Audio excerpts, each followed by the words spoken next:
Hisarlik is big enough to be Homer's Troy. After Schliemann's death in 1890, his wife Sophie and dig director Wilhelm Dorpfeld identify the different levels of the mound at Hisarlik and number the layers according to years. They discover that Schliemann dug too far, that Priam's treasure comes from about 2500 BC, or level 2. The Trojan War is thought to have taken place at level 6 or 7, about 1250 BC. And at that layer, they find evidence of cataclysmic destruction. Is this evidence for a real Trojan War? In 1932, one of the most revered figures in archaeology, Carl Blegen of the University of Cincinnati, arrives on the scene. Blegen, having excavated on the mainland, felt that this was the time to go back to Troy to try and place Troy in the context of the larger Greek Bronze Age world. Blegen re-examines the entire site, discovers that Troy is at its height at level 6. At the layer above, level 7, he discovers a concentration of houses within the walled city that seem to indicate the population is seeking protection against a siege. But not even Blegen discovers a city as large as that described by Homer. Troy seems destined to remain a mystery. Then, in 1982, Manfred Korfmann comes to Troy. There's much skepticism in the archaeological world about his going back to Troy. Many people thought that it had already been excavated after all the 3 campaigns there, that there wouldn't be much more to discover. But Korfmann's campaign introduces 50 years of new technology to the excavation. One of his first discoveries is just south of Troy, along the Aegean. Here, his team finds over 50 cremations and burials containing Mycenaean Greek grave goods. Could this be evidence of the Greek camp and remains of Greek warriors who came to fight against Troy? Korfmann's team also discovers that the Bay of Troy is quite different from today. In fact, the water at the time of the Trojan War would have been closer to within sight of the walls of Troy. And in recent years, not far from the ancient bay, using magnetic prospecting equipment, Korfmann and his team find what at first looks like a wall about a quarter of a mile outside the citadel of Troy. But what he actually finds is the opposite of a wall. Here we do have a picture like X-ray looking into the ground and finding remains of what may have been ditches. The ditch that Korfmann unearths is cut deep into the bedrock, leading him to believe that its purpose is most likely defensive. The archaeologists were able to verify a Troy 6 date for the date when this ditch had been constructed. Troy 6 represents the time of the Trojan War. And there are many similarities between this defensive ditch and one Homer describes in the Iliad. If you look at his description of the fortification ditch that's dug around the Greek camp, and then you look at the fortification ditch that we found, certainly that's a striking similarity between the two. It's actually quite likely that this is the site that Homer had in mind when he put down the story of the Iliad and the Odyssey. Over the years, Korfmann and his team discover religious totems for worship of Trojan gods, spindle whorls for weaving the fine fabrics traded by Troy through the ancient world, enemy spear tips and arrowheads embedded in the walls of Troy, coins from the time of Alexander the Great, and a bust of Roman Emperor Augustus, who traces his lineage back to Troy. But despite the incredible finds, one find continues to elude Korfmann, just as it had everyone back to Schliemann. Where is evidence of the huge city described by Homer?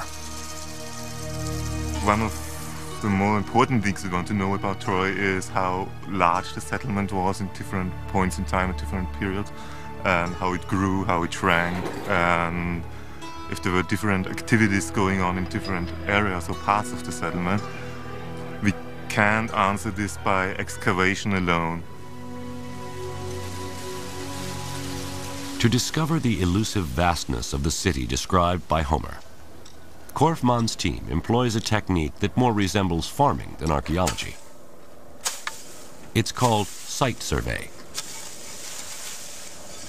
Every 20 meters, we remove the vegetation to get conditions similar to a freshly plowed field. We collect everything we find there.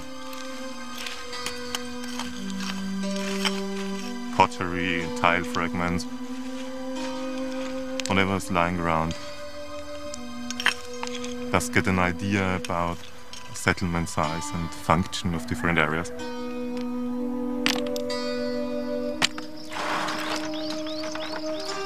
They bring their finds back to camp, where artifacts are washed, classified, and dated. It's a lot of broken pots, representing thousands of years. This year we covered about 15 hectares, about 400 points, and we collected more than 100,000 items from there, about 2 tons of material. A significant quantity of the pottery shards are from the Bronze Age, particularly the time just before the Trojan War. We can see how the area all the way to this ditch and in the east, and where this ditch was covered by a Bronze Age settlement. Pieces of the Trojan War age pottery extend over a quarter of a mile out from the walled city of Troy, all the way to the defensive ditch. This ditch, described by Homer as built by the Greeks to defend their ships, is more likely a ditch built by Trojans to defend Troy against the Greeks. Korfmann is confident that this area, from the ditch to the fortified walls of the citadel, is a vast lower city, more than 5 acres, that along with the temples and palaces of the citadel, comprise the glorious city that is Troy. It is a Troy large enough to match Homer's, and rich enough for the Greeks to want to conquer. We archaeologists have in Troia the proof and the hints that this place always was fortified again and again. It was always rich enough to defend itself. There were always enemies enough who wanted to have that place. For us, this is enough argument to say that there always had been wars at this place. It seems clear that nearly 3,000 years after Homer, Manfred Korfmann has finally proved that Troy is real. But now, where is the evidence of the Trojan War? What was it really fought over? Are we to believe Homer's claim that a woman, even the most beautiful woman in the world, could cause the destruction of Troy?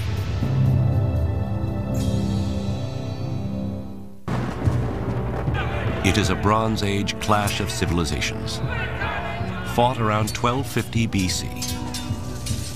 Then, 500 years later, the Greek poet Homer sings his epic story of Troy, becomes a superstar, and inspires the invention of the Greek alphabet.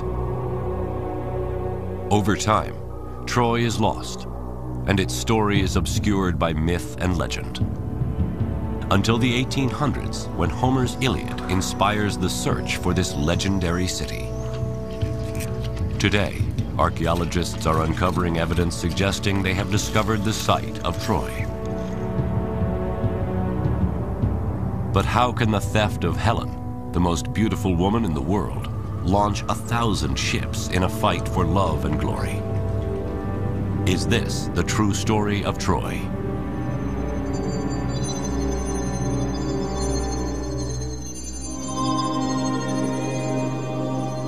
To the ancient Greeks, beauty is order. It is exemplified in the naked body, youthful and round, with tapered waist, high conical breasts, and curvaceous thighs. Surely Helen was all this. And her theft, an attack on world order, an act of war against the Greeks. But her abduction is also a personal affront against a very powerful ruler. The legend of Helen being abducted and from that the war flowed is not impossible, but it's unlikely as a sole cause. Brigadier General John Brown of the U.S. Army is an expert on ancient warfare. What's more likely is that there was an opportunity waiting to happen, a war that was awaiting a cause. There was an instinct for expansion on the part of the Mycenaeans that provided an underpinning that needed a triggering event. Helen being abducted would very readily have been a kind of a triggering event that could have galvanized the warriors of such an age into an effort to redeem their reputation and increase their glory. Homer tells us of a coalition of Mycenaean Greeks under the leadership of Agamemnon crossing the Aegean in 1,000 ships to make war on Troy sometime around 1250 BC. How does Homer's account stack up against modern military strategy? A quarrel over women who were stolen. Acting as military chief of staff to Agamemnon, General Brown assembles his staff. Troy is a heavily fortified. Intelligence, Stay clear of the operations, brought it within the walls. logistics, personnel. They gather to make war on the enemy, the Trojans.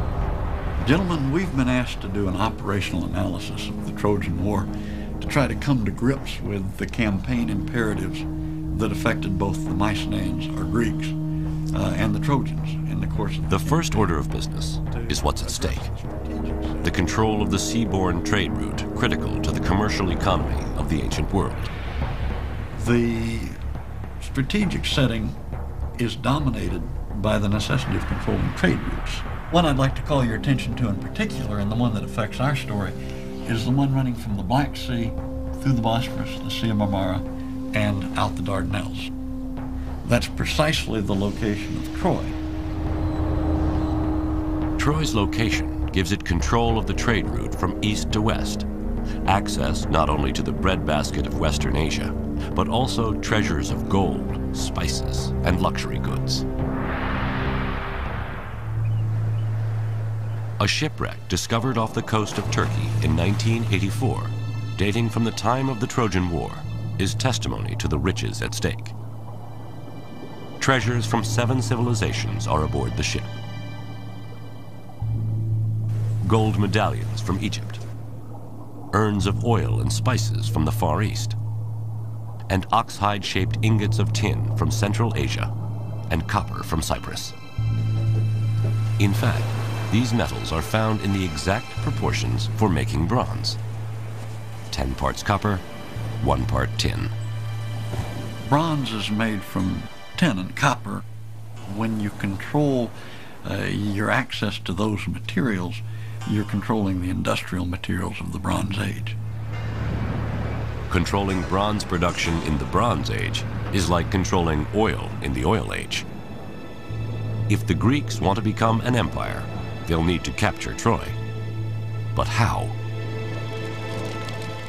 If you turn from that strategic setting to the operational level, they had no choice. Again, Brigadier General John Brown and his staff apply modern military planning to the ancient battles of the Trojan War. From a personnel point of view, what would you tell me about the layout if this represents the Mycenaean capability and this area right here, Troy? Troy's population did not compare in military manpower to the Greek state allied against it.